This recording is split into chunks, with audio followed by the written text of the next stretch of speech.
आपण शेतकरी सन्मान योजना शेतकऱ्यांकरता सुरू केली. 6,000 केंद्र सरकार देत आहे तर 6,000 राज्य सरकार देत आहे. आताच दादांनी सांगितलं आपण आमच्या शेतकऱ्यांना मोफत वीज देण्याचा निर्णय घेतलाय. आता ही मोफत वीज देणार म्हणजे काय करणार? काही लोक म्हणाले मग जुन्याचं काय होणार? मी त्यांना स्पष्टपणे सांगू इच्छितो, कोणाचाही बुद्धिभेद करू नका. अरे जुनं आजपर्यंत वसूल केलं नाही तर आता वसूल करायला निघणार आहे आम्ही? केलंय कोणाला वसूल? आजपर्यंत केलंय.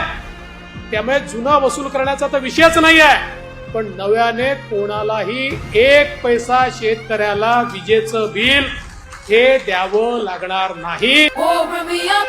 I'm on the clock, put me on top, everybody drop.